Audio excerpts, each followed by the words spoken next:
Folks at home, welcome back to the Crimson Oak Pond, and if you're new to this series, we built this 5-acre pond over the past year, and it took us several months to get all of the dirt excavated, and we had to bring in several truckloads of clay, and we also built an island, a dock, and got all the structure in place, and then it took a couple of months to get it full of water. After that, we stocked it with a bunch of bait fish, including bluegills and threadfin shad, and not long after that, we stocked it with these little 2-inch aggressive bass. And we're going to be giving you an update on them here in just a minute and showing you how big they've gotten. And it's a good one today because we had a 5-year-old shatter the pond record with a giant bass you'll be seeing here in just a minute. And we're also going to be catching some crawfish to release in the ponds, as well as doing a little fishing with them. But first, we're going to give you a quick update on the pond. And if you missed the last video, a lot of the tilapia didn't survive that cold weather. But the eagles weren't going to miss out on an opportunity for an easy meal. And I feel like every eagle in South Alabama stopped by the pond over the past couple weeks. And as you watch these clips, you can notice the differences in the colors on their head.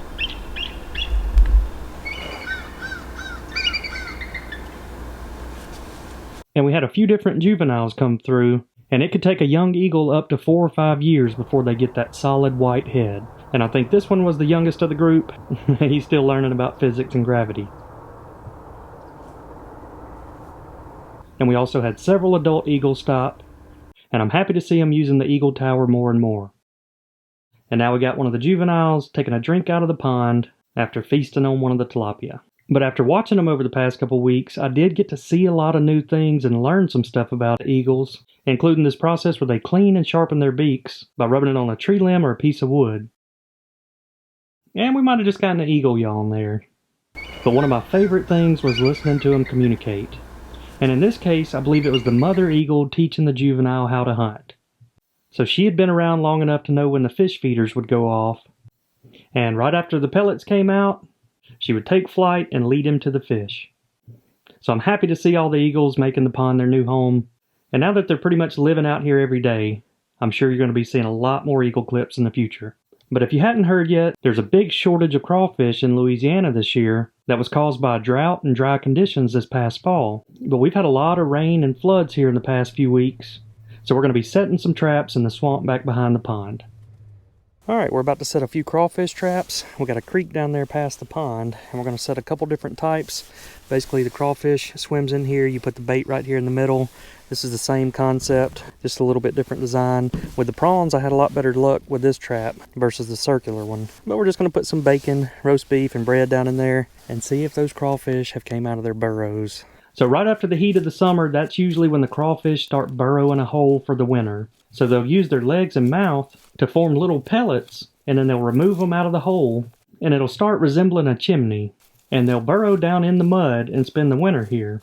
And this is where the crawfish will lay the eggs, but these eggs need water to survive, and whenever you have a drought or really dry conditions, the eggs won't survive. And that's what you're seeing in South Louisiana right now, is a shortage of crawfish, and it's not uncommon to see them selling for around $13 a pound this year, which is about 4 times the average price. But we've had plenty of rain and a lot of water down here in the swamp bottom, and I think it's just now warming up enough for the crawfish to start moving throughout the creeks. So we're setting a few traps out, and we're going to come back and check them in a couple days. We've got a couple natural waterfalls here. You can see we got good flowing water over there. Creek coming in this way, another one coming in this way. Another little natural waterfall just like we have in Cedar Falls. That's exactly what we're imitating, these old trees. I think that may even be a cedar right there that fell over here in the creek. Everything looks a little different down in here after the rain. Water's moving a lot faster. Let's go ahead and check these traps. See if the crawfish came out. So I came back a couple days later and checked them, and we got a few crawfish. And you never know what you're going to see down here in this swamp bottom. While I was sitting here analyzing one of these little guys, a buck chased a doe through the same creek I was sitting at, only about 30 yards away from me. And we're just now finishing up the rut here in Alabama.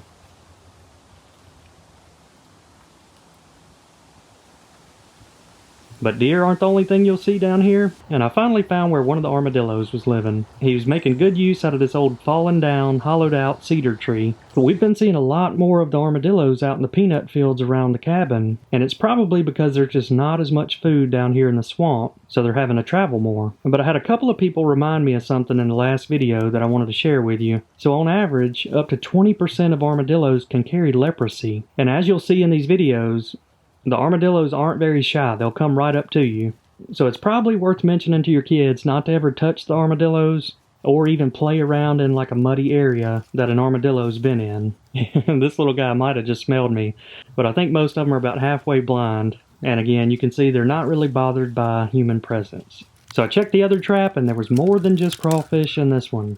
So check out this little guy. He's almost got a purplish tint to him and really even has some similar traits to a largemouth bass. So I caught some more feisty crawfish. Time to bring them up and release a few in the pond. So I started thinking about it, and I'd like to add some different species to Cedar Falls, but I'm going to need some help identifying them. So if you know what type of fish this is, leave it in a comment down below. Not a very fast swimmer, he's just putting around. And he's a friendly little guy. He doesn't even mind me putting my hand in the water and touching him.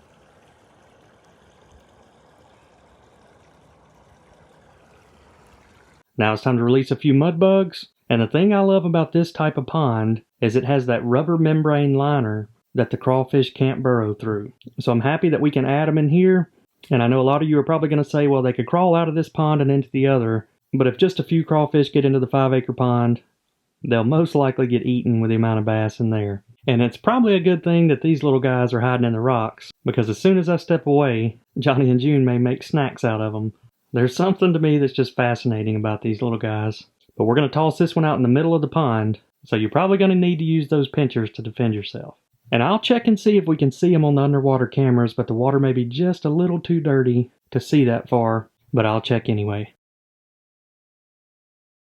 Alright, we're going to try to fish with one of these crawfish. I've just got it rigged up kind of like a Carolina rig with a little small hook here at the bottom. I'm just going to hook him right there in the tail, let him swim around and do his thing.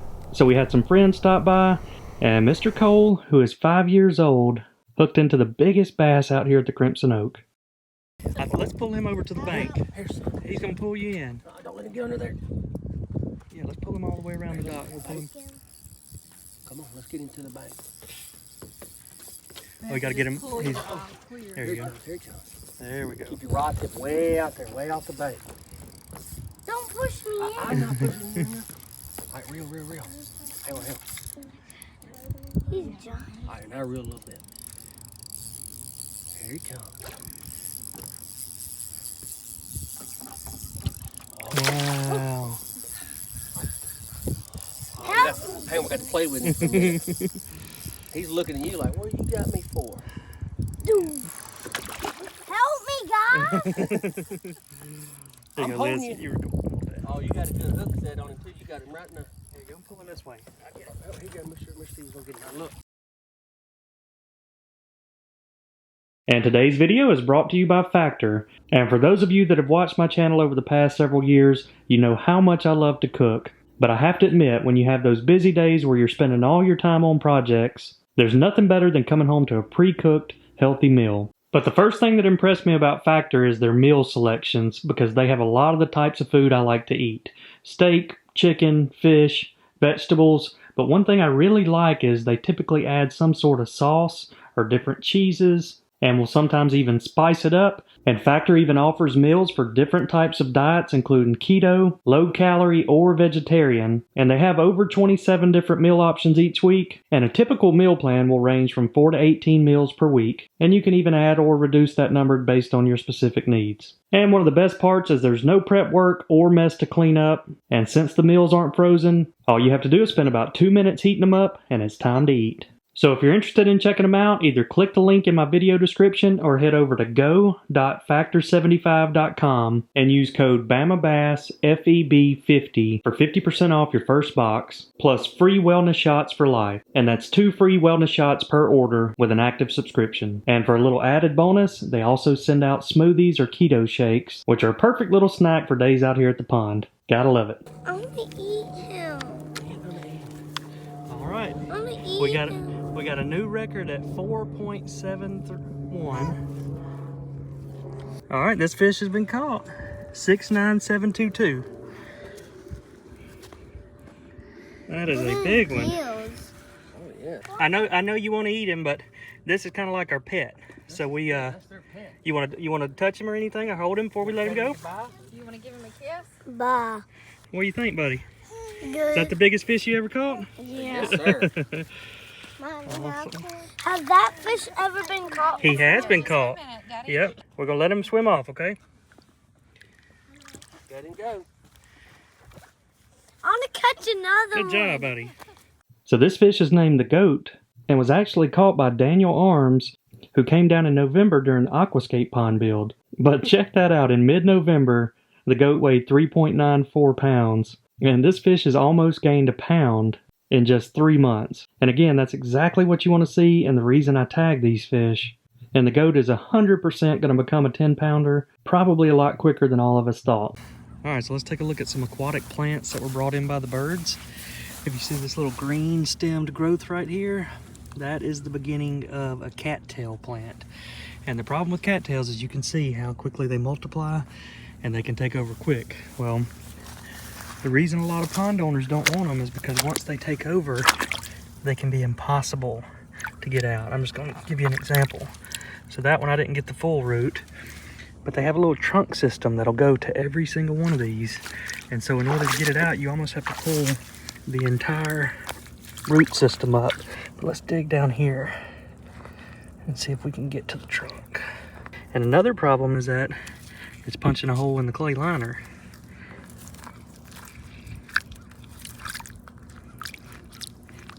Alright, so I've got the root that connects these two, and you can see how strong it is.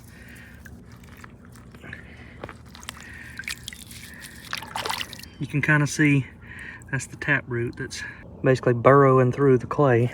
So I just got one of the long roots. All of this was beneath the clay surface. So as much as I'd love to have the cattails, we got to get rid of them before they become a big problem. Oh, and something else I'm starting to notice, we have snails. Let's see if I can get zoomed in on that. And so this is something that I really have no idea if they're beneficial to a pond or could cause problems. I imagine with all the bluegills, if they ever became a problem, the bluegills would come through and pick them off. But if you just walk down the banks, you see there's dozens of snails hanging out right there on the edge. And this is really the first time I've ever seen them, so I have a feeling the bluegills keep them under control when they're not out deep during the winter. But I don't know if you guys have any ideas about the snails. Leave me a comment down below. So just as I was cruising down through checking out the snails, I came across this, and it kind of looks like frog eggs, but I don't know. Now it's got me wondering exactly what that is. It's a little cold for the frogs, but it definitely looks like a bunch of eggs. Whatever it is, they're multiplying pretty fast. All right, we're doing another pond clean out. We do this every 2 or 3 weeks, especially after we get a heavy rain, but we shouldn't have to do many more because this spring when the grass starts growing and the roots settle everything, we should get that nice clear water. And we'll also have those aquatic plants helping filter a lot of that out. But I really enjoy the pond cleanouts because I get an up-close look at all the fish we've added. So we're pumping water back in, and that well water is about 70 degrees, and you can see all the golden shiners schooling up in it. But that's who we came to see. We got Mike and Molly Trout, and they don't mind the shallow water one bit. And we've also got the bigger of the two bass named June. And I found a way to tell the difference in those two besides just the size. But June is definitely a female and the larger of the two bass. But when you get a good look at Johnny, you'll notice he has a black tail. You see June doesn't have any coloration on the tail. and is actually swimming through the fish caves. But there's a good look at Johnny Bass. And if you notice, the back end of his tail is almost like it was painted black. So a very unique feature for a bass, and an easy way to tell who's who. But just like always, they're a pair. They like swimming around the pond together. Usually when you see one, you'll see the other one nearby. And they've also been putting on some weight. And that's something I'm going to talk about a lot in our next video. So the 2-inch bass we initially stocked are called F1 Tiger Bass. And they're considered the first generation. And when they spawned last spring and created these two, they're the second generation. And in theory, when you breed a 50-50 split of a Florida strain and a northern strain, it should result in another 50-50 split in their genetics. But there's been some discussions about the later generations of the tiger bass not being as aggressive or growing as big as that first generation. So we're going to take a deep dive into that in the next video, and we're also going to be introducing a new strain of bass into the 5-acre pond, so a lot of good stuff coming up in that one. Man, I still love the looks of the rainbow trout. Happy we were able to get those put in here. And another successful pond clean out. We'll have this nice crystal clear water, at least until we get the next flood. So the eagles weren't the only ones stopping by to grab a tilapia. I think we fed every bird for a 10-mile radius over the past week. You can see all the buzzards and vultures flying in for cleanup duty, and I had to look that up, but vultures are actually the ones with the red heads, but we do see both of them around here a lot. But my goodness, look at the amount of them out here. That is wild.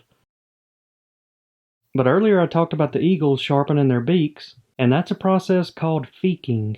And they do it to both sharpen the beak and clean it after a meal. And we got to watch the juvenile doing it on the tree branch, and this is one of the adults doing it up here in the eagle tower. And this one's probably doing it right after a meal, and I've noticed that tilapia aren't the only thing they're catching. The eagles have found out that the rainbow trout are in the pond, and those fish like to hang around the surface and even jump out of the water, which makes them an easy target. So while it's unfortunate for the trout, on the bright side, they're not eating the bass. So again, we got to see an unbelievable amount of bald eagles this past week, and they're showing up every day, so I can't wait to see which one of them makes the pond their home and even builds a nest right here in the tower. But look who else decided to show up to the eagle tower, Mr. Longneck. And I always find it funny that even up here so far away from the water, they're always so stealthy. Like they plan every step out, and you can see this one's even having a time figuring out those gaps in the wood. But you gotta hand it to the herons. They're hands down one of the stealthiest and most patient birds, which is probably why they're so successful. Had to dry off. And thankfully we hadn't lost any fish in the new pond, and partly it's in thanks to Hooter the owl, who's always on watch, and you can see here where he ran the blue heron off. So we got the eagles running the herons off in the 5-acre pond, and the hoot owl protecting Cedar Falls. Gotta love it.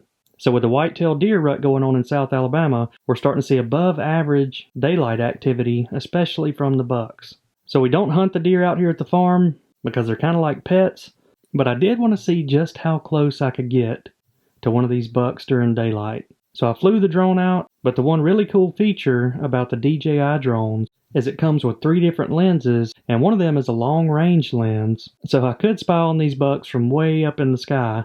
But for this one, I'm using that medium-range lens, and he doesn't seem to mind very much at all, which would be rare for the deer to be moving if it wasn't the rut, and it's even more rare for them to come off of the wood line and walk out into the field like this one's doing.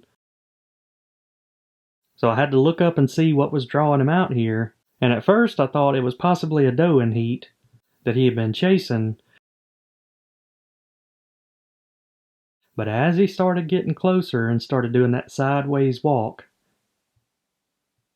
I thought maybe we're about to get to see a buck fight.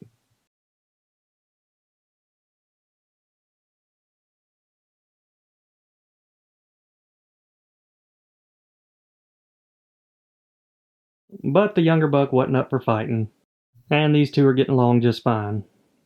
So I wanted to start inching closer and closer and seeing exactly how close I could get, because these drones aren't really quiet. And I think it was about this point where he realized something was a little off and headed for cover.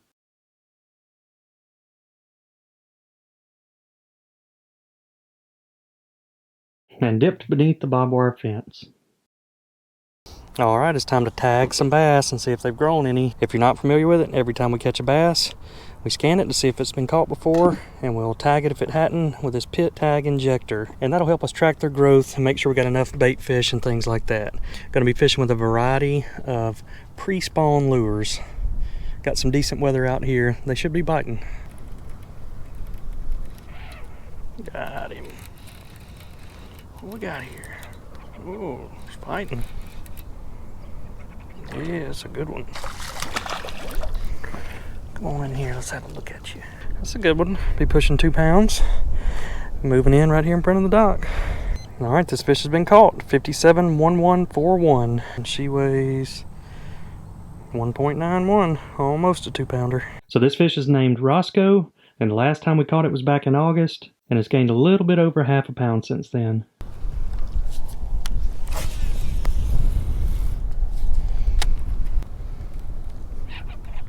Got him right here at the dock.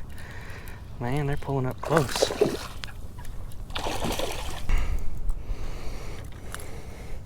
That's a healthy one. That one's gonna be 2 pounds. No doubt about that one.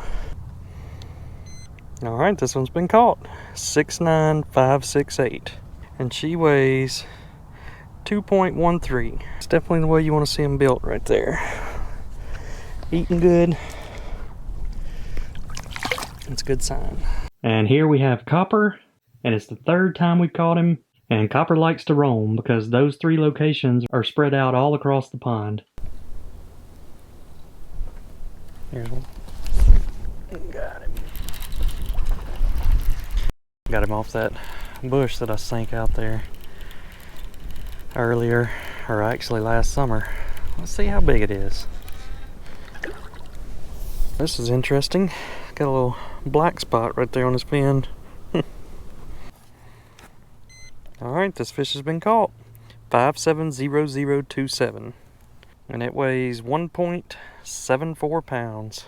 And this is Dolly. Caught her back in the fall, and she gained about 1/4 pound since then. And none of these fish are experiencing weight gains like the goat, which shows you just how truly special a bass like that is. And it's hard to believe it, but Oliver turned 1 year old, and it seems like the past year's flown by. But he's enjoying his birthday cake, and likes to spend most of his time playing out near the ponds. And even though the water's still a little chilly, that doesn't keep Sarah from getting in it. Love seeing him playing in the new beach area. But I've always felt that it's important to introduce kids to the outdoors at an early age. So even though Oliver can't cast just yet, he's learning the ropes from Sarah, and she's becoming quite the fisherman. And here recently, she prefers catching the rainbow trout over the bass. Alright, Sarah, you got a big one, don't you? And I'm pretty sure that's the biggest one we've caught out of here. So I got my little helper with me today, out here feeding the deer. I'm also gonna pick. And again, we're starting to see a lot more daytime activity. This is 1 o'clock in the afternoon. Grabbing a little snack, and then back after it again. Just out there taking a leisurely stroll. And the thing I love about this time of year is you typically see new deer showing up. I don't think we've seen this buck before. He looks a little bit different, and you can tell by the swollen neck. He's been in here fighting those other bucks. And then Mr. Longneck coming in right at sunset. And now it's time to feed Mr. Tiger. And these fish feedings in the wintertime are my least favorite, because when we add the golden shiners, the water temperature in this tank is a lot warmer than the water temps in the backyard pond. So as soon as we add them in, they go down deep trying to find that cooler water. And Tiger's not a big fan of that either, because he always ends up with a big mouthful of rocks. So we're thinking about transferring him out to the 5-acre pond or maybe even Cedar Falls. And we'll have a good opportunity to do that this spring, because the water temps in the aquarium and the ponds will be pretty much the same, and it'll make that transition a lot easier.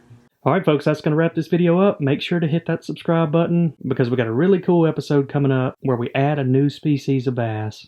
You're not going to want to miss it. But I hope y'all enjoyed this one, and we will see you all next time.